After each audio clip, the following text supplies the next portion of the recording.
Israël s'est détaché de Juda.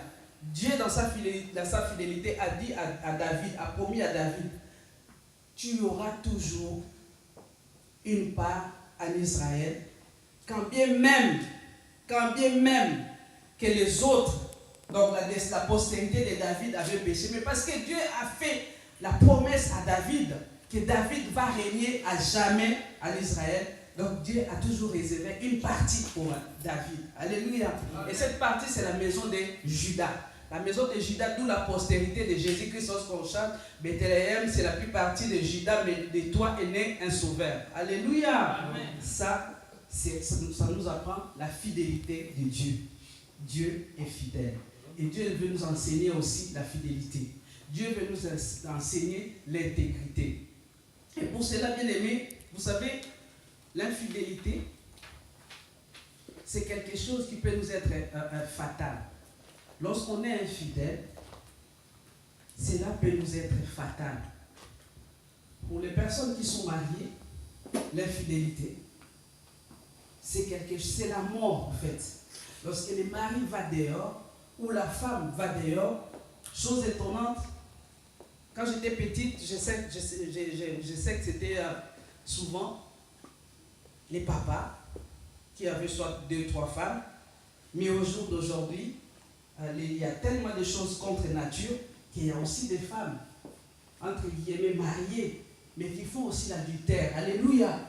Vous allez voir la femme qui fait l'adultère, tu fais tes affaires, et comme Dieu est Dieu, tu vas tomber enceinte, et les bébés, parmi 6 enfants de la maison, vous allez voir, il y a un qui ne ressemble à personne.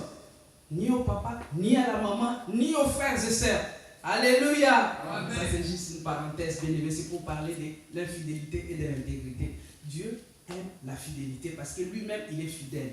Il a dit aux enfants d'Israël, je suis saint et je veux que vous soyez aussi saints. Alléluia. Amen. Dieu est saint et il nous demande aussi d'être saints.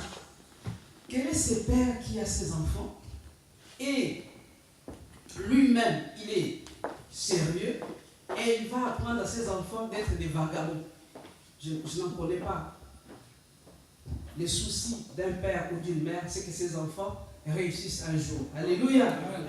Et ici, nous avons vu l'infidélité de Salomon a causé la perte d'Israël. Donc, Israël s'est détaché parce que lorsqu'on parle de la Samarie, c'est les enfants d'Israël. Alléluia.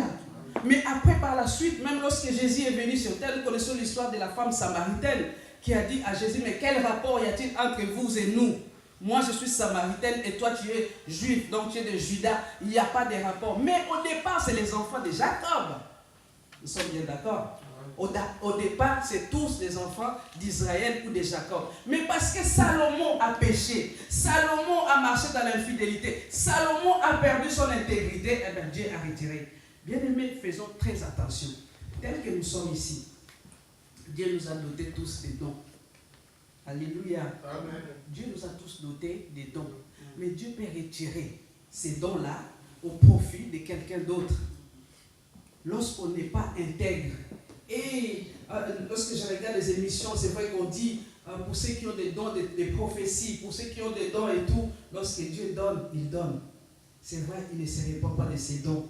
C'est vrai, tu peux toujours avoir ces dons-là, mais la source ne sera plus Dieu. Alléluia. Amen. Tu as ça, mais la source maintenant. Parce que lorsque tu marches avec intégrité ou fidélité, la source c'est Dieu. Mais si tu ne marches plus avec Dieu, tu vas prophétiser quelle est source? Lui-même, il est saint. Alléluia. Amen. Dieu est saint. Et je connais cela dans les temps. Quelqu'un qui se mettait à prophétiser, la Bible déclare, on reconnaîtra les fruits on reconnaît l'arbre par ses fruits. Alléluia. Amen. Bon, toi-même, tu vis dans l'impudicité. Toi-même, je ne sais pas. Tu es dans le faux.